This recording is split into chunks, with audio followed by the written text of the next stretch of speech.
Assalamualaikum warahmatullahi wabarakatuh. Perkenalkan, nama saya Imam Dwi Prayogi. Saya akan mempresentasikan manajemen perbankan dengan topik bank yang dinyatakan pilot oleh pemerintah atau Bank Indonesia.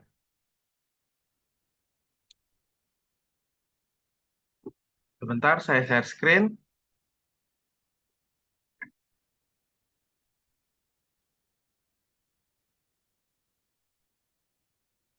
Baik, pertama-tama, segala puji bagi Allah Subhanahu wa Ta'ala atas rahmat dan karunia-Nya. Materi presentasi ini dapat terselesaikan dan tidak melewati batas pengumpulan.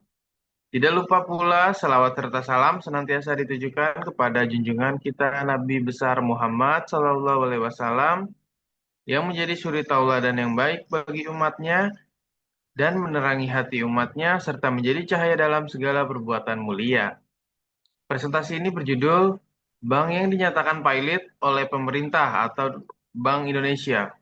Disusun oleh saya sendiri dan beberapa referensi video dan materi yang di-share dari Bapak untuk bisa memenuhi nilai UAS ini pada mata kuliah Manajemen Perbankan yang diampu oleh Bapak Joko Suharyanto SEMM. Terima kasih saya ucapkan kepada beliau atas bimbingan dan materinya. Presentasi ini dapat selesai dan saya menyadari bahwa presentasi ini masih terdapat banyak kekurangan. Namun, kekurangan itu bukanlah sebuah alasan untuk berhenti di tengah jalan. Oleh karena itu, saya mengharapkan adanya kritik dan saran yang baik serta sifatnya membangun supaya saya dapat berkembang menjadi lebih baik lagi. Selain itu, saya harap makalah ini dapat membantu dan memberikan manfaat bagi siapapun yang membacanya, terlebih bagi saya selaku penulis serta penyusun. Pertama-tama, penyebab Bank Senturi ditutup atau pilot. Ini kasusnya tuh Bank Senturi. Yang pertama, Bank Senturi kemudian menjadi Bank Mutiara, merupakan salah satu bank yang ditutup oleh pemerintah dan diselamatkan melalui bailout oleh LPS pada tahun 2008. Penyebab utamanya adalah yang pertama, likuiditas yang sangat rendah, yaitu terjadi penarikan dana besar-besaran atau rush dari nasabah akibat hilangnya kepercayaan. Yang kedua, ada manajemen yang buruk. Banyak pelanggaran internal, termasuk pemberian kredit kepada pihak terafiliasi tanpa jaminan jelas. Yang ketiga, kelemahan pengawasan. Bank Indonesia saat itu dianggap lambat dalam menangani early warning signal dan memberikan resiko sistemik berkembang. Yang keempat, krisis global tahun 2008. Menambah tekanan karena adanya gejolak ekonomi internasional yang memperparah kondisi sektor keuangan di Indonesia. Selanjutnya, nomor 2, langkah-langkah apa yang harus dilakukan agar Bank Senturi tidak ditutup. Yang pertama, penerapan Corporate Governance atau GCG. Jika manajemen menerapkan prinsip transparansi dan akuntabilitas, risiko penyalahgunaan dana dapat diminimalkan. Yang kedua, manajemen risiko yang proaktif. Seharusnya ada sistem peringatan dini atau early warning system untuk mengantisipasi ras dana dan gagal bayar kredit.